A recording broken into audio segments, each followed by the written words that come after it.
교육 불평등은 사실 우리 사회의 근본적인 문제인 것 같습니다. 우리가 계급사회로 나가고 있지 않느냐 하는 우려가 있는데 그 근본 뿌리, 이거는 교육에 있는 것 같습니다. 그래서 저희들이 이 불평등에 대해서 고민을 하면서 세 번째 주제로 교육 불평등, 이거를 잡았습니다. 오늘 두 분이 발표를 하시고 다섯 분께서 토론을 하십니다. 발표를 하고 한 번 토론하고 그렇게 끝나는 것은 의미가 없기 때문에 발표도 최대한 짧게, 첫 번째 라운드의 토론도 최대한 짧게, 그리고 나중에 상호 토론을 하는 것에 상당한 초점을 맞춰서 오늘 이 세션을 진행할까 합니다. 먼저 김희삼 광주과학기술원 교수 소개해 드리겠습니다. 김희삼 교수 먼저 시작해 주시죠.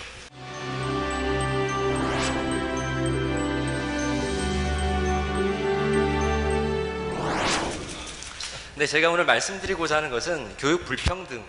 근데 불평등을 넘어서서 사실 저는 이동성에 대해서 이야기를 하고 싶습니다. 그래서 좀 동태적인 개념 말씀을 드릴 것이고요. 그리고 이제 거기서 우리가 조금 대안을 고민할 때는 교육 혁신을 생각할 수밖에 없는 것 같습니다. 지금 시스템을 그대로 두고 여기서 제로섬을 어떻게 재조정하고 이러는 것들이 갖는 의미가 굉장히 제한적이기 때문에 그래서 혁신에 대한 말씀을 드릴 것이고요. 사실 교육 혁신에 대한 임상을 실제로 해보고자 하는 것이 제가 지난 학기부터 지금 지스트에 가서 실험을 하고 있는 이유기도 합니다. 네, 그래서 제가 말씀드릴 순서는 좀 전에 이제 김강두 원장님께서 계급사회 말씀하셨는데요. 어디나 이제 계급은 있겠죠. 이제 경제적인 어떤 계층 계급은 있을 텐데, 근데 그 계급이 만약에 세습이 된다면 그것은 계급사회를 넘어서서 신분사회가 됩니다. 그래서 최근에 신분제 발언 때문에 우리가 사회적 파장도 기억을 하고 있지만 지금 그 사회 이동성이 후퇴되는 모습을 보면서 일반인들의 인식 가운데서도 그런 위기감 같은 거, 문제의식들이 싹트고 있다는 거, 점점 커지고 있다는 말씀을 드릴 것이고요. 그리고 분배와 성장이나 형평성과 효율성, 이것을 어떤 이분법적이고 그리고 양자택일적인 것으로 우리가 생각하는 그 구도에서 좀 벗어날 필요가 있다는 말씀을 좀 드리고자 합니다. 그렇기 때문에 이제 보수와 진보가 각각의 중시해온 아젠다에 대해서 같은 자리에서 토론할 수 있는 계기가 마련이 되는 것이겠죠. 그리고 이제 세 번째는 좀 명문대, 특히 이제 서울대 자료를 가지고 몇 가지 교육이 그동안 신분 상승의 사다리 혹은 동아줄 역할을 해왔는데 그것이 좀 가늘어지고 있지 않는가, 이제 이런 비판이 있는데요. 사실 그동안 서울대가 이런 토론회 때마다 문매를 좀 맞아왔는데 그게 자료가 있기 때문에 그렇습니다. 그동안 이제 국회의원들이 서울대에 이제 그 입학 관련된 자료를 요청을 하고 그것이 언론에 공개되고 연구자들에게도 그게 사용 가능하기 때문에 서울대가 사실 뭐 지역균형 선발이라든지 선도적으로 잘해오는 부분도 있고 또 전향적인 부분이 있습니다만 또 상징성도 있기 때문에 오늘도 역시 서울대가 한번 매를 맞을 것 같습니다. 그래서 그 말씀을 드리고요. 그리고 이제 마지막으로 좀 대안과 관련된 부분인데 미래인재를 위한 교육 혁신에는 진영이 없다라는 말씀으로 제 발표를 마무리할까 합니다. 지금 이건 통계청 사회조사에서 그 우리 사회에서 현재 본인 세대에 비해 다음 세대인 자식 세대의 사회경제 지위가 높아질 가능성이 어느 정도라고 생각하십니까? 이 질문에 대해서 2006년하고 2015년의 응답을 비교한 것인데요. 금방 확연한 차이를 느낄 수가 있습니다. 그래서 모르겠다라고 하는 유보적 응답이 대부분 부정적 응답으로 흡수가 됐고요. 뿐만 아니라 이제 긍정적 응답 비율이 상당히 줄고 부정적 응답 비율은 불과 한 9년 사이에 2배 정도 됐습니다. 그래서 이제는 정말 대부분의 사람들이 연령대를 초월해서 어떤 세대 간의 계층 이동이 어렵다라고 생각을 하게 된 것이고요. 특히 30대 이제 부정적 인식이 굉장히 강한데 여기가 이제 결혼이랑 출산을 결정해야 될 연령대고 제가 추가 분석을 해보니까 소득 계층이 그러니까 가구 소득이 낮을수록 이 비관론이 더 큰 것으로 나타납니다. 그리고 또 세자녀 가구에서 비관론이 크게 나타나는 걸 봐서 이제 자녀 하나를 낳아서 기르는 가정에서도 추가적인 출산 의향은 없을 가능성이 굉장히 크다, 이런 생각을 하게 됐습니다. 그리고 나라별로 비교를 해봤을 때도 인생의 가장 중요한 성공 요인이 행운이나 인맥이 아니라 노력이다. 여기에 대해서 한국은 다른 나라하고는 다르게 세대 간의 그 아주 극명한 의견 차이를 보이고 있습니다. 그래서 고령층에 비해서 젊은 층일수록 노력의 힘에 대해서 믿지 않게 되었고, 그래서 노력을 노력이라고 또 비꼬게 된 것이죠. 그리고 실제로 2000년대 들어와가지고 그 사회경제의 배경이 그 학업성 지도에 미치는 영향력이 커졌습니다. 그래서 이거는 중학생의 수학 성적에 가정 배경이 얼마나 영향을 주는지, 그 영향이 클수록 지금 이 직선의 기울기가 더 가파르게 나타나는데요. 근데 이제 해를 거듭할수록 한국은 지금 기울기가 급해져 왔다는 것을 알 수가 있습니다. 그래서 미국보다 평균점은 높지만 동일한 기간 동안 미국은 고르게 그래도 성적 향상이 이루어졌는데 우리는 고소득일수록 더 높은 성적 향상이 이루어졌다, 이걸 알 수가 있죠. 그리고 이제 서울대 입학생의 어떤 구성을 보더라도 출신 고교가 2002년에는 이 특목고 출신이 한 22% 정도였는데 2011년에는 40%를 넘어서면서 상당한 이 불평등이 나타나게 된 것입니다. 그리고 이것이 또 계층적으로 문제가 되는 것은 특성화고, 일반고, 자율고, 특목고 체계적으로 이 가정 배경의 차이가 납니다. 그래서 이게 아버지의 학력이든 가구 소득이든 체계적 차이가 나타난다는 것이죠.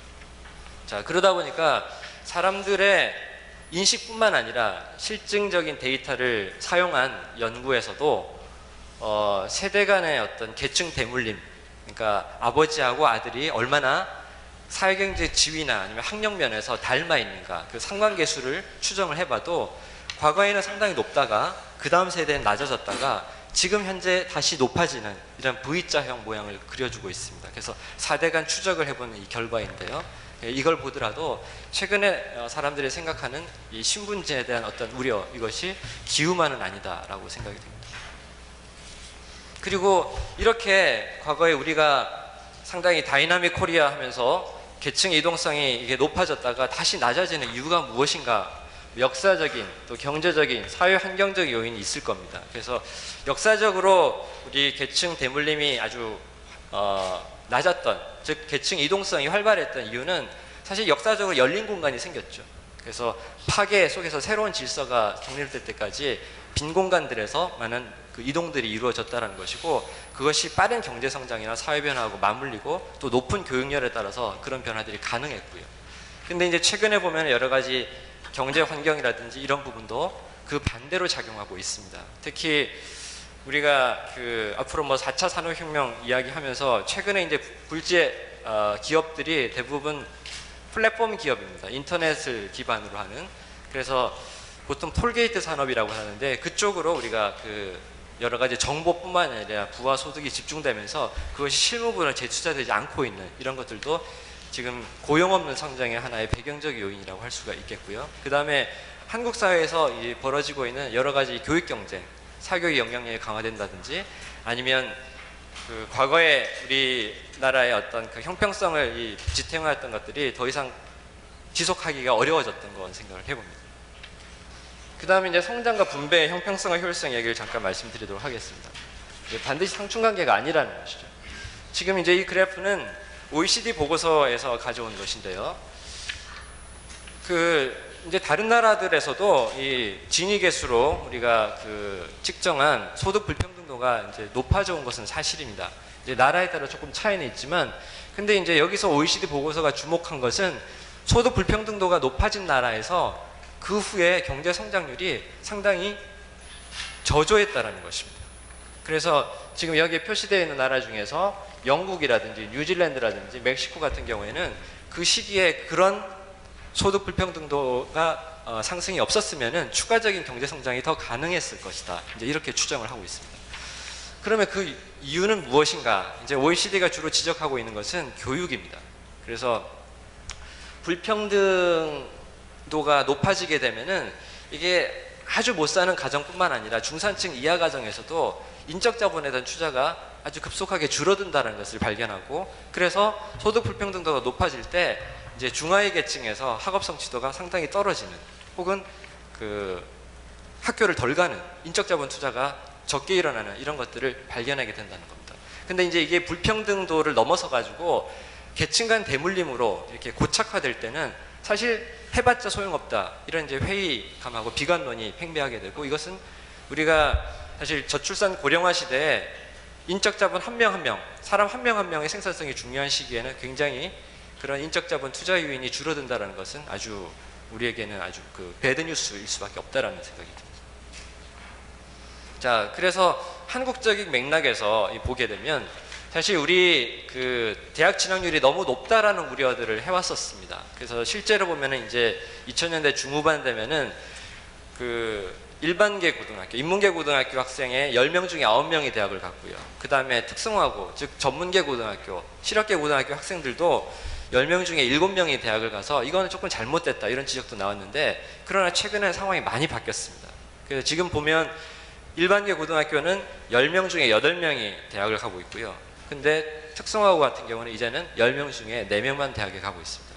그러면 이렇게 정상화된 것이 아니냐 이렇게 생각을 할 수도 있는데, 그럼 이 학생들이 제대로 취업을 하고 있는가라고 했을 때 사실 취업도 안 하고 군대도 안 가고 니트, 소위 말해서 백수가 될 위험에 처한 학생들이 빠르게 늘고 있다는 것도 지금 제가 보여드리진 않지만은 최근에 목도되는 현상입니다.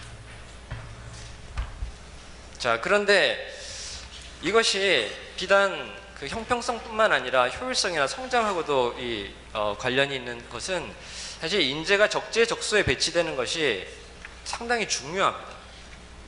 그래서 누구나 이제 타고난 잠재력이 있을 것인데 그것이 잘 활용이 돼야 되겠죠. 그러면 우리가 타고난 잠재력은 어떤 분포를 가지고 있는가, 이제 이런 질문이 떠오르는데요. 이게 8에서 12개월 사이의 어떤 그 유아의 지능을 측정해서 조사를 해보니 그 아이들의 지능은 먼저 태어난 달수하고는 밀접한 상관관계가 있지만 그때는 한 달이 무서운 거죠. 그렇지만은 어떤 사회경제 배경에서 아이가 태어났는지는 통계적으로 유의한 상관성이 없었다라는 거예요. 그러니까 평균적으로는 비슷하게 태어난다는 그런 이야기입니다. 자, 그러다 보면은 잘 사는 집에서도 좀 덜 똑똑한 아이가 태어날 수 있고 못 사는 집에서도 아주 똑똑한 아이가 태어날 수가 있습니다. 근데 이게 10살 때까지의 그 환경에 따라서 좀 잘 사는 집에서 지능이 좀 비교적 높은 아이들하고 못 사는 집에서 지능이 좀 떨어지는 아이들, 이렇게 양극화되는 현상이 벌어진다는 것이죠. 그래서 실제로 보면 아동학이나 아니면 경제학에서도 인적 자본 연구하는 사람들은 3에서 5세 사이, 이때 이 환경이 굉장히 중요하다고 이야기를 합니다. 그래서 이때는 부모가 단순히 식탁에 뭐 빵이나 밥을 올려주는 것뿐만 아니라 여러 가지 교육적으로 도움이 되는 대화들, 격려의 말들 이런 걸 해야 되는데 그렇지 못하고 있는 그런 가정이 많다라는 거. 그게 이제 사실 조기 개입의 어떤 중요성을 이야기해 주는 것이겠죠. 실제로 보면은 우리가 취약계층 자녀에게 개입할 때도 나이가 들어서 성인기에 무슨 직업 훈련을 해봐도 그렇게 성과가 나타나지 않는데 어릴 때 개입해서 조기에 그 격차가 커지는 것을 갖다가 예방해 주는 것이 중요하다는 것은 뭐 실증적으로도 밝혀지고 있습니다. 자, 그 다음에 이제 아까 말씀드린 대로 좀 명문대 입시를 가지고 좀 이야기를 해보겠습니다. 그 서울대 경제학부의 김세직 교수님이 이 연구를 조금 해오셨는데요. 제가 그거를 조금 인용을 해보겠습니다. 우리나라 이제 그 10년간 평균 경제 성장률을 보면은 이제 추세적으로도 이렇게 저하해왔다는 걸 볼 수가 있는데 그 이면에는 교육이 경제 성장에 미치는 기여도가 또 역시 2000년대 들어서 급격히 지금 저하하고 있다 하는 것과 지금 같이 나타나고 있습니다. 그리고 그것과 함께 이제 서울대 입학생 자료를 조사를 해보면 학교 간의 격차가 굉장히 크고요. 또 서울에서도 구별로, 그러니까 강남구하고 강북구 같은 경우에는 서울대 입학률의 차이가 20배가 납니다. 그리고 이게 각 구의 교육 인프라, 특히 사교육 인프라하고 상당한 연관이 있을 수 있다는 것이고요. 그러면 혹시 이게 서울대가 그동안 인재를 제대로 뽑아왔는가라는 어떤 이거 그냥 도덕적 반성이 아니라 실증적으로 과연 이제 구별로 학생들의 그 원래 진짜 능력은 어떻게 분포되어 있을까? 그래서 그 구별로 부모들의 소득하고 또 부모들의 소득과 부모의 지능과의 연관성, 그리고 지능이 유전되는 비율, 이런 것들을 가지고 한번 분포를 추정을 해본 것입니다. 그랬더니 겉보기 인적 자본이라는 것은 우리가 서울대 입학률을 가지고 나타나는 어떤 구별로 이 능력의 분포의 차이는 상당히 있는 것으로 나타나죠. 그러니까 오른쪽으로 치우쳐 있을수록 지금 능력이 높은 군데, 가령 강남구가 가장 오른쪽에 있겠죠. 그런데 진짜 인적 자본, 우리가 제대로 만약에 뽑았다라고 한다면 원래 인적 자본 능력의 분포는 사실상 부별로 큰 차이가 없다. 그래서 비유적으로 이야기하자면 개천에서 용난다는 말이 있는데 용의 씨는 거의 고르게 뿌려진다. 그런 이야기였습니다. 그래서 우리가 진짜 능력, 잠재력의 분포를 가지고 그 서울대 입학률을 가상적으로 다시 추정을 해보면 지금 이 그래프에서 파란색으로 나타나는 것과 같이 강남구나 강북구나 큰 차이가 없습니다. 그래서 최대 한 2배 정도 차이가 나야 되는데 실제 입학률에서는 20배 차이가 나고 있다는 거예요. 그래서 이게 그 제대로 뽑고 있는 것이 맞는 것인가? 혹시 아이들의 스펙이라든지 아니면은 무슨 어느 학교를 나왔는지 뭐 이런 정보들에 의해서 그걸 뭐 겉보기 인적 자본 혹은 치장술이라고 이 저자들은 표현을 하고 있습니다. 그래서 그 만약에 그런 식으로 학생들을 뽑았다라고 한다면 정말로 이제 그 좋은 대학에서 좋은 교수진을 만나가지고 국가 발전에 기여해야 될 인재가 어떻게 보면은 그 지방에 있는 혹은 제대로 된 사교육을 못 받았던 그 수재의 자리를 그 환경이 좋았던 범죄가 밀어내고 차지를 해버리면 인재가 적재적소에 활용되는 즉 효율성이나 경제 성장의 면에서도 상당한 훼손이 있을 수 있다. 사실 이 김세직 교수는 경제 성장론 전공이거든요. 그래서 성장은 사실 뭐 보수의 어떤 아젠다라고도 할 수가 있는데 그런 면에서도 이런 거 문제가 있다라고 이야기를 하는 겁니다. 그리고 지역균형 선발이라는 것이 있었는데 2005년도에 처음 서울대가 실시해가지고 그렇게 해서 뽑았던 아이들이 어떻게 학교 와서 제대로 공부를 했는지 그거를 추적해본 자료가 있는데요. 지금 보면 빨간색으로 나와 있는 특기자 전형 이건 대부분 이제 외고나 과고 뭐 언어라든지 아니면은 이제 과학 특기자 그러니까 특목고 학생들이 대부분입니다. 그 학생들이 확실히 1학년 1학기 때는 뛰어난데 이제 3학년 넘어서면서 이 지역균형 선발로 들어온 아이들이 이 추월을 하기 시작해서 결국은 아이들의 성적이 상당히 양호하게 나타납니다.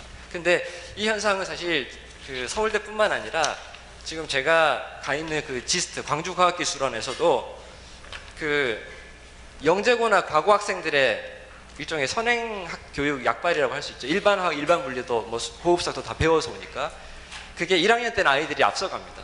근데 2학년 가면 비슷해지고요. 그리고 각 전공별로 나중에 탑으로 졸업하는 애들은 일반고 출신들이 많습니다. 근데 제가 카이스트 분에게 물어보니까 사실 발표는 안 했지만은 거기서도 그런 경향들이 보인다라는 거예요. 저는 심지어 제가 가르치는 입장에서도 교수도 일종의 선행학습 약발이다. 그래서 이제는 좀 평등한 입장에서 학생들이랑 다대다로 같이 학습하자. 구성주의 모델로 같이 배우는 그런 이제 교실을 운영을 하고 있습니다. 그래서 이제 우리 특별 전형 같은 경우에도 최근에 그 취지를 잘 못 살린다는 비판도 좀 있고요. 학생부 종합 전형, 뭐 입학사정관 전형 같은 경우도 좀 그 역경에 대한 보상이라든지 잠재력의 발굴. 그래서 단순히 들어오는 서류를 심사하는 것이 아니라 아웃리치 전략, 나가서 발굴하는. 그러니까 윌리엄스 칼리지나 이런 미국의 유수 리버럴 칼리지에서도 최근에 이 그러니까 입학 전형 전략으로 강조하고 있는 것이 나가서 찾아오는 거예요. 그래서 다 장학금 주고 기숙사 줄 테니까 너희는 배움을 가져서 지역사회 리더가 되라. 이제 이런 이야기죠. 자, 그래서 교육 혁신에 대해서 마지막으로 말씀드리겠습니다. 제가 생각하는 미래인재 요건은 창의, 인성, 긍정입니다. 그래서 이 내용에 대해서는 제가 자세히 말씀드릴 여유는 없지만 만약에 우리가 이 덕목들이, 이 항목들이 미래인재를 위한 교육에 필수적이라 한다라고 하면은 여기에는 진보하고 보수의 생각이 따로 있을 수가 없다라는 생각이 듭니다. 그리고 사실 보면은 협동적 문제 해결 능력이라든지 비판적 사고 능력, 창의성 이런 것들이 강조되는 시대에는 기업이 추구하는 인재상하고 그 다음에 또 진보에서 이야기했던 민주적 시민상하고 사실 멀지 않습니다. 통합됐다고 볼 수 있죠. 그러니까 뭐 사교육 문제라든지 뭐 다른 문제 가지고 평준화 문제 가지고는 그동안 갑론을박을 해왔지만 미래인재를 위해서 우리가 어떤 교육을 해야 되느냐, 지금의 교육이 맞느냐라는 거에 대해서 사실 진영이 따로 있을 수가 없다라는 그런 얘기입니다. 네, 지금 뭐 방학 때는 이제 개학하면 또 이제 이런 일들이 벌어지고 있겠죠. 그래서 많은 학생들이 자고 있는데 자는 사연은 다 다릅니다. 어떤 애는 이제 힘을 비축했다가 나중에 이제 저녁 때 학원이나 과외에서 피치를 올려야지 하는 학생도 있고요. 어떤 학생은 그냥 포기하는 학생도 있거든요. 근데 정말 우리가 눈여겨봐야 될 게 포기하는 학생입니다. 학교 외에 의지처가 없는 학생에게 정말 이 공교육이 무능함, 무책임성을 보인다라고 한다면 이 아이들은 어떤 준비를 해가지고 사회에 나가겠는가, 그런 이야기죠. 그래서 그동안의 이제 연구 결과들을 종합해 보면은 교사가 중요하고요. 가장 중요합니다. 그리고 교수법이 중요합니다. 그것이 어떤 인프라, 뭐 학급당 학생 수를 줄인다든지 뭐 교실 시설을 바꾼다든지 혹은 우열반을 편성한다든지 뭐 일제고사를 봐가지고 뭐 그 학력 낮은 학생들을 갖다가 좀 이렇게 케어한다든지 그것도 전체적인 교육의 변화를 갖다가 이뤄내기는 어려웠고 가장 중요한 것은 교사가 어떻게 가르치는지 어떤 마인드로 그리고 또 하나 중요하게 나타나는 것은 그 아이들 간의 상호학습이에요. 그러니까 피어 튜터링이 되게 중요하다. 그래서 협동적인 학습이 되게 중요하다는 그런 얘기입니다. 그래서 저도 보면은 지금 이제 강의실 형태의 수업은 지양을 하고 전부 다 원탁에서 수업을 하고자 합니다. 그래서 이제 마지막 슬라이드인데 이게 홍콩 사례를 잠깐 말씀드리면 우리가 뭐 북구 사례들은 조금 이상적으로 많이 그리고 왔지만 홍콩은 사실 우리나라랑 굉장히 배경이 유사한 맥락이 유사한 나라였습니다. 여기도 보면은 대학 가기 되게 어렵고요. 그 다음에 유교적으로 또 문화도 있고 교육력도 강하고 경쟁 치열하고 자 그랬던 나라에서 사실 2000년부터 일관되게 교육개혁을 추진하고 있는데 그것은 이제 입시개혁하고 교육과정이라든지 수업 방식의 개혁하고 같이 가고 있는 겁니다. 그래서 수능을 바꾸고 그리고 학생들의 수업도 오전에는 모두 다 똑같은 수업을 받지만 오후에는 전부 다 선택 과목입니다. 그래서 학교를 다양화한 것이 아니라 학교 내에서 학생들의 교육과정을 개별하고 다양화해가지고 자기의 진로 계획에 맞는 준비를 실질적으로 학교에서 할 수 있도록 했다라는 것입니다. 그래서 그것이 우리가 좀 참고해야 될 모델이 아닌가 싶어서 간략하게 소개했습니다. 네. 경청해 주셔서 감사합니다.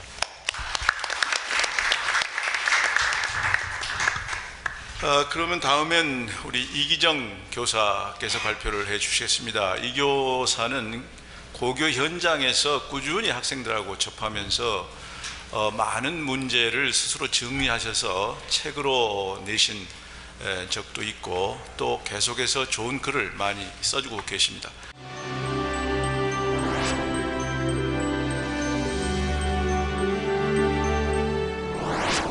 제가 아침에 와서 제 발제문을 소리내서 3번 읽어봤습니다. 12분 50초 걸리더군요. 이걸 다 낭독하면 혹시 저 사람이 발표력이 떨어져서 낭독하는 것 아니야? 하고 오해를 받을 수 있기 때문에 다 낭독하지는 않고요. 첫 페이지하고 조금 더 낭독해 보겠습니다. 교육 불평등. 본 발제는 교육 분야의 불평등 문제 중 대학 입시에서의 불평등 문제에 초점을 둔다. 1. 입시 불평등. 대학 입시에서 나타나는 빈부 간의 격차는 매우 크다. 2016년 서울대학 입학생 중 서울 강남구 소재 고교 졸업생은 248명이다. 반면 강북구와 도봉구 소재 고교 졸업생은 10명, 20명에 불과하다. 중랑구와 금천구는 7명으로 그에도 미치지 못한다. 매우 큰 격차다. 다른 지역의 특목고와 자사고로 진학한 강남구 학생까지 포함하면 이 격차는 더 크게 벌어질 것이다. 2015학년도 수능시험에서 고3 재학생 대비 졸업생, 재수생, 삼수생 비율이 가장 높은 곳은 서울 강남구다. 83.5%다. 전국 26.5, 서울 49.6%에 비해 현저히 높다. 남들이 3년 동안 공부한 것을 4, 5년 동안 공부한다면 더 좋은 성적을 낼 수 있다. 결국 강남구 학생들의 입시 성과는 상당 부분 재수, 삼수에서 비롯된 것이다. 그런데 재수, 삼수를 하려면 상당한 돈이 필요하다. 빈부 간의 불평등이 대학 입시로 이어지고 있다. 결국 대학 입시에서의 불평등은 상당 부분 빈부 간의 불평등이다. 2. 근본적 해결 방안. 1. 사회적 불평등의 완화. 사회 불평등의 완화야말로 입시 불평등을 완화하는 최선의 방법이다. 아이들 교육에서 부모의 역할은 절대적이다. 입시 교육에서도 부모의 역할은 매우 중요하다. 예컨대 부모가 어린 자녀에게 동화책을 읽어주며 독서 습관을 갖게 하는 것은 대학 입시에 상당한 영향을 미친다. 그러나 경제적으로 궁핍한 부모가 이런 정성을 오랜 기간 쏟는 것은 쉽지 않은 일이다. 시 한 수 낭송해 드리겠습니다. 지금 제가 낭송하려는 시는 이 중학교 성적 최하위권 학생들만 모이는 서울 북공고, 지금은 서울도시과학기술고등학교로 이름을 바꿨는데 서울 북공고 학생이 쓴 시입니다. 1학년 학생의 시를 낭송해 드리겠습니다. 제목은 학교에서 시를 쓰란다. 학교에서 시를 쓰란다. 집에 가면 엄마 아빠가 돈 문제로 싸울 텐데 학교에서 시를 쓰란다. 알바하고 술 먹고 2, 3년 후에 취업을 고민하는 우리에게 김소월이나 천상병 같은 시인인 것처럼 시를 쓰란다. 난 그냥 잠이나 잘난다. 그 최하위권 학생들이 모이는 그 특성화고는 그야말로 경제적으로 어려운 이 부모가 둘 다 온전히 존재하지도 않는 그런 학생들이 매우 많은 곳이었죠. 이 쓰는 학생이 일풀 휘주로 휘갈겨 놓고 잠자고 나서 발표한 시입니다. 100일장 대회 때. 제법 괜찮지 않습니까? 이 학생이 만약에 부모의 온전한 보살핌을 받았다면, 그리고 사교육의 혜택을 받는다면, 제가 볼 때 서울 안에 있는 4년제 대학교 웬만한 데를 갈 수 있는 그 지능과 실력을 갖췄다고 봅니다. 그러나 부모가 돈 문제로 매일 싸우는 그 상황에서 그 친구는 제대로 공부할 수 없죠. 그래서 일찍 취직하려고 특성화학으로 갔습니다. 입시에서의 불평등이, 대학 진학에서의 불평등이 온전히 경제적 불평등에서 기인하는 것은 아니겠지만 아주 상당 부분 경제적 불평등에서 기인한다라고 하는 것은 현장에 근무하는 교사들이 그야말로 피부로 뼛속 깊이 체험하는 사실입니다. 그래서 경제적 불평등, 자산과 소득에서의 불평등이 완화되지 않고 교육에서의 불평등이 완화되는 것은 어렵다라고 하는 것이 상당수 많은 사람들의, 여기 있는 분들까지도 그렇게 생각하는 해결 방안이죠. 자, 근본적 해결 방안 두 번째는 결국 공교육이 잘해야 됩니다. 이 사교육이 입시에서 영향력이 크죠. 과도한 사교육이 학생들을 망친다, 아이들을 망친다 라는 얘기를 합니다만, 또 그런 면이 실제로 있습니다만은, 나름대로 적절한 시기에 적절하게 제공되는, 그리고 질 높은 값비싼 사교육은 입시 경쟁에서 상당히 유리한 역할을 하게 만듭니다. 그러면 사교육의 역할을 최소화하는 방법이 뭐가 있느냐? 결국 공교육의 역량이 강화되는 것이죠. 공교육의 역량이 강화될 때 사교육의 영향이 그나마 좀 줄어듭니다. 물론 공교육의 영향력이 강화되면 부자들도, 부유층 학생들도 혜택을 보죠. 자, 그러나 여기 경제학자 분들이 많은데 한계효용 체감의 법칙이 있지 않습니까? 결국 공교육의 역량이 강화되면 한계효용 체감의 법칙에 의하여 그 혜택을 더 많이 보는 학생은 결국 서민층, 저소득층 자녀인 것이죠. 그래서 공교육의 역량이 강화되어야지 불평등이 완화될 수 있습니다. 자, 그러나 제가 지금 한 근본적 해결 방안 두 개는 사실 하나마나한 소리죠. 이 두 개의 근본적 해결 방안을 실현하려면 다시 이것을 실현하기 위한 수백 개의 정책이 성공적으로 실행을 해야 됩니다. 근데 그건 또 너무 어렵죠. 제가 아까 사회자님께서 몇 권의 책을 썼다고 하셨는데요. 이 5권의 책 중에서 한 권은 제가 국어교사니까 국어교육에 대한 책이고요. 나머지 4권이 이 공교육, 학교교육에 관한 책인데요. 이 제가 여러 권의 책을 쓰고 제법 많은 분들이 읽어주셨지만, 제가 체감하는 것은, 제 책 속에서 얘기한 것은 거의 실현이 되지 않았다는 겁니다. 결국 근본적 해결 방안은 실현이 매우 어렵고, 결국 제가 제시한 해결 방안은 하나만한 소리가 될 수 있는 것이죠. 자, 이때 많은 사람들이 유혹을 느끼는 것은 입시제도입니다. 입시제도는 그야말로 교육부의 힘으로 변경 가능한 것이니까요. 자, 그렇다면은 입시제도를 통해서 불평등을 완화하는 해결책은 없는가 하고 모색해 봤습니다. 자, 입시제도를 통해서 이 교육 불평등을 완화할 수 있다면, 교육 문제를 상당 부분 해결할 수 있다면, 이 교육부의 힘으로 교육의 상당 부분 문제가 해결되니까 얼마나 좋겠습니까마는, 입시를 통해서 교육 문제를 해결하는 데는 상당한 제한이 있습니다. 저는 입시의 딜레마란 말을 써왔습니다. 교육적으로 바람직한 입시일수록, 더 차원 높은 입시일수록 사교육 유발 효과가 큽니다. 그래서 부자들에게 현저히 이롭습니다. 자, 객관식 시험과 논술 시험이 있습니다. 어느 것이 바람직하죠? 논술 시험입니다. 이 선진국의 경우는 학교에서 아예 객관식 시험 안 본다는 말도 하지 않습니까? 논술형 시험이야말로 더 바람직하고 차원 높은 시험이죠.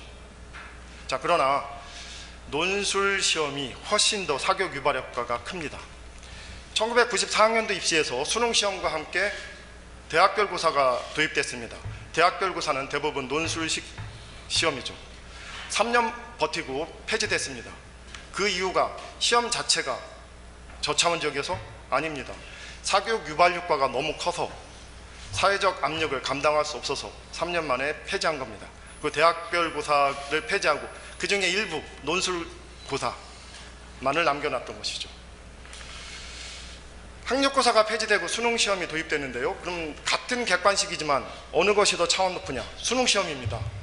수능시험은 그래도 제법 생각하는 힘을 요구합니다. 단편적 암기 지식을 그렇게 많이 요구하지 않아요. 그러나 1980년대에 융성했던 학력고사는 그야말로 단편적 암기 지식을 엄청 요구합니다. 근데 학생들이 대비하는 것은 학력고사가 더 쉽죠. 수능시험이 더 부자들에게 유리합니다. 자, 이렇게 저차원적인 시험일수록 단편적인 암기 지식을 그냥 암기하는 시험일수록 서민층에게 유리하고 고차원적 시험일수록 논술식 시험일수록 이 부자들에게 유리합니다. 그러면 교육적 측면에서 보면 논술식 시험으로 가야 됩니다. 선진국이 대부분 그러하죠. 그러나 평등에 주목하면 학력고사 시대로 되돌아가야 합니다.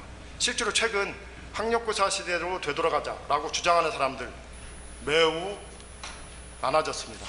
그러나 만약 우리가 교육 평등만을 생각해서 학력고사 시대로 되돌아간다면 교육의 퇴행을 가져옵니다.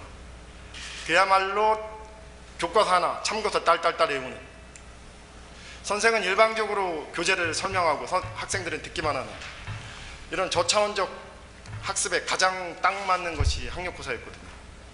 결국 우리는 이 딜레마를 벗어날 수 없습니다. 20여 년 동안 수능시험이 입시의 제왕 위치를 차지하고 있었죠. 이게 나름대로 이유가 있는 겁니다. 논술과 학력고사의 중간적 성격을 좀 띠거든요. EBS 수능 시험 연계 정책이 있었죠. 이게 평등 친화적인 정책입니다. EBS 교재에서 수능 시험을 출제하겠다. 누구에게 유리합니까? 서민층에게 유리하죠. 그러나 EBS 연계 정책은 교육의 퇴행을 부릅니다. 이게 가장 강력하게 실행된 과목이 영어였습니다. 그럼 영어에서 그 연계 정책의 체감을 높이기 위해서 어떻게 했습니까? EBS에 있는 글을 그대로 시험에 출제했습니다. 학생들은 어떻게 대응했습니까? 사교육계는 어떻게 대응했습니까? 한글 번역판을 딸딸 암기했습니다. 첫 문장만 영어, 끝에 문장만 영어, 가운데 한글 번역판 넣고 암기하는 공부가 횡행했죠. 그게 실제로 힘을 발휘했습니다. 만약에 더 체감도를 높이기 위해서 모든 지문을 EBS 교재에서 갖고 왔다면, 자, 학생들의 영어 학습은 한글 번역판을 암기하는 식의 공부가 더 크게 강화되겠죠. 결국 올해부터 그거 폐지했죠. 왜? 평등 친화적이긴 하지만 교육의 퇴행을 부르니까요. 그래서 우리는 이 딜레마를 참으로 벗어나기 힘들기 때문에 입시를 통해서 불평등을 완화하는 것이 매우 어려울 수밖에 없는 겁니다. 자, 최근은 학생부 종합전형의 시대입니다. 상위권 대학은 그야말로 학생부 종합전형의 시대죠. 이 학생부 종합전형은 불평등 완화에 얼마나 기여할 수 있을까? 일단 불평등 완화에 기여하지 못하는 면이 큽니다. 오히려 학생부 종합전형은 불평등을 심화시킬 가능성이 매우 큽니다. 왜? 학부모가 더 직접적으로 개입할 수 있거든요. 수능시험과 학생부 종합을 비교해보죠.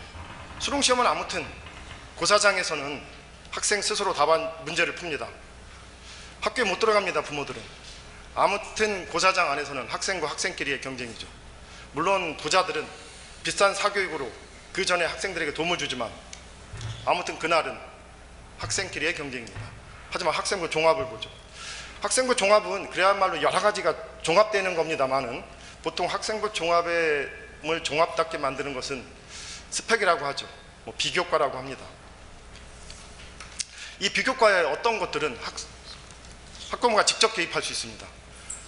자소서 심하면 학부모가 대신 써줄 수도 있습니다. 그 밖에 뭐 소논문 만드는 것, 독서활동, 봉사활동에 학부모가 직접 개입할 수 있는 여지가 상당히 셉니다. 학생부 종합에서는 학부모가 선수입니다. 선수.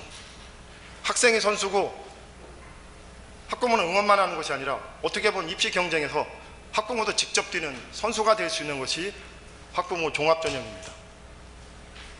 그래서 어떤 사람들은 학생부 종합전형이 아니라 학부모 종합전형이다 라고 비판도 하는 것이죠. 이러한 측면 때문에 한겨레 신문이 학생부 종합전형을 신랄하게 비판했죠. 우리나라 언론 중에서 학생부 종합전형에 대해서 가장 많은 양으로 가장 강렬하게 비판한 신문은 한겨레 신문입니다. 이 진보 성향의 한겨레 신문이 학생부 종합전형을 가장 강하게, 가장 끈질기게 비판한 것은 바로 학생부 종합전형이 갖고 있는 이런 불평등성의 문제가 있었던 것이죠. 한겨레 신문의 성향으로 볼 때는 지극히 당연한 겁니다. 자, 그러나 학생부 종합전형은 다른 측면도 있습니다. 사실 학생부를 대학 읽어주는 건데요. 뭐 좁게는 입학사정관들이, 그리고 좀 넓히면 대학 교수들이 학생부를 읽어줍니다. 읽어줄 때 저 지방의 가난한 고등학교, 저 강북의 가난한 고등학교, 이런 상황을 적극적으로, 매우 적극적으로 고려해주면 불평등은 완화될 수 있습니다. 이런 소재가 매우 많죠. 실제로 하고 있다고 느끼기도 합니다. 실제로 강북에 있는 평범한 이 고교 교사들이 학생부 종합전형을 옹호하는 경우가 많은데, 그 옹호 이유는 이 학생부 종합 아니었으면 우리 학교 학생이 어떻게 서울대가, 아니면 어떻게 최상위권 대학을 가? 그래도 학생부 종합전형 때문에 그래도 우리 학교 학생이 갈 수 있는 거야 라고 이렇게 얘기하는 교사들을 심심찮게 만납니다. 자, 그러나 이게 충분히 실현되지 못하고 있죠. 아직은 불평등을 심화하는 면이 더 강하다고 느껴지기도 합니다. 예시 하나 들어보면요, 서울 성북구에 있는 경동고등학교가 있습니다. 지금은 평범한 인문계 고등학교가 됐지만 옛날에는 5대 공립구에 속하는 명문이었습니다. 지금은 명문고가 주로 강남으로 갔지만 옛날에는 명문고였죠. 여기서 내신 성적 1점 빵빵, 여기서 1점 빵빵이라는 얘기는 1학년 때부터 3학년 때까지 모든 과목을 1등급 맞았다는 겁니다. 이걸 수능시험에 비교하면 모든 과목을 100점 맞았다는 것이죠. 한 문제도 안 틀렸다는 겁니다. 이 학생이 연세대학교 수학과에 학생부 종합전형으로도 넣어보고 학생부 교과전형으로도 넣습니다. 교과와 종합 두 개 다 넣었는데 예심에서, 즉 1차에서 두 개 다 떨어졌습니다. 그럼 이 학생이 스펙이 나쁘냐? 스펙도 좋아요. 그래서 카이스트와 서울대 합격했습니다. 그럼 이 학생 1점 빵빵 완벽한 내신과 상당히 좋은 스펙, 그리고 이 학생은 또 수능시험도 잘 봤어요. 이 학생이 종합전형과 교과전형 두 개에서 다 떨어진 이유가 뭐겠습니까? 학교 차별 받았다 라고 밖에는 생각할 수가 없는 것이죠. 아직 상당수 학교에서는, 대학에서는 학생들의 불우한 처지, 열악한 처지를 고려하지 않는 것 같습니다. 이것을 적극적으로 고려한다면 불평등은 상당히 완화될 수 있겠죠. 학생부 종합전형을 그렇다면 적극적으로 활용하면 됩니다. 사회적 압력을 가하면 변합니다. 입학사정관제 초기에 연구대가 고교등급제 뚜렷하게 했습니다. 사회 비판을 받았더니 그 다음에 달라지더라고요. 제가 청량고대에 있었는데 그 다음에 연구대를 가더라고요. 반응합니다. 사회 역량, 우리의 의지에 달려있죠. 그래도 지금 입시에는 가난한 자, 사회적 약자를 고려하는 할당제적 성격의 입시가 있습니다. 서울대 지역균형제도 그중 하나죠. 이러한 전형들을 확대한다면 그나마 입시 불평등에 완화할 수 있겠죠. 그리고 학생부 교과전형이 최상위권 대학교는 외면하고 있는데요, 학생부 교과전형, 순수한 의미에서 학생부 교과전형을 확대한다면 입시 불평등에 일정 정도 기여할 수 있으리라고 봅니다. 물론 학생부 교과제도는 지금의 내신제도에 토대를 두고, 지금의 내신제도는 이 공교육을 황폐화시키는 데 기여합니다. 하지만 어차피 현 내신 제도의 문제점은 존재하는 거고요. 학생부 교과 전형을 확대한다고 해서 새로운 문제가 생기지는 않습니다. 그럴 바에는 최상위권 대학에서 학생부 교과 전형을 일정 정도 비중을 확대한다면 불평등의 완화에 기여할 수 있지 않을까 하는 생각이 듭니다. 그리고 논술고사를 폐지한다면, 논술고사는 저는 매우 좋아합니다. 논술고사가 완벽하게 입시를 지배한다면 학교 교육은 많이 변할 거예요. 그러나 이것이 현실 불가능합니다. 그리고 현실적으로 논술고사가 수능과 뭐 다른 입시제도도 함께 존재할 때 이것이 학교 교육에 영향을 미치는 바가 매우 적어요. 그래서 상당 부분 학생들은 논술고사를 그냥 사교육에 의존합니다. 이럴 바에는 차라리 폐지가 낫지 않나. 저는 이런 말을 합니다. 읍참마속의 심정으로 논술고사의 목을 베자. 읍참마속의 심정으로 논술고사의 목을 베자. 입시평등, 논술고사를 폐지한다면 입시 완화에 좀 기여할 수 있지 않을까 하는 생각을 합니다. 몇 가지 방안을 얘기했는데요. 초라하죠. 마지막 페이지, 마지막 소회는 낭독하겠습니다. 소회. 여름방학 내내 발제문과 씨름했다. 불암도 있었지만 우울했다. 아무리 머리를 짜내어도 뾰족한 수가 없었다. 방학 시작하자마자 발제를 부탁한 김상조 교수가 원망스러웠다. 죄송합니다. 이 말은 없네요. 이 말은 없습니다. 근본적 해결 방안은 실현이 어렵고 그 밖에 다른 해결 방안들은 파괴력이 약하다. 그나마 그러한 방안들조차 수가 많지 않다. 나는 겨우 4개의 구체적 방안을 제시했다. 초라하다. 다른 방안들을 생각해보지 않은 것은 아니다. 하지만 그에 따른 부작용으로 인해 지인의 검증을 통과하기가 어려웠다. 어떤 것은 써놓고 삭제해버릴 수밖에 없었다. 사람들은 왜 돈을 추구하는가? 돈의 위력이 크기 때문이다. 입시 경쟁에서도 돈의 힘은 크다. 교육정책으로 교육에서의 불평등을 완화하는 것은 정말로 어려운 일이다. 감사합니다.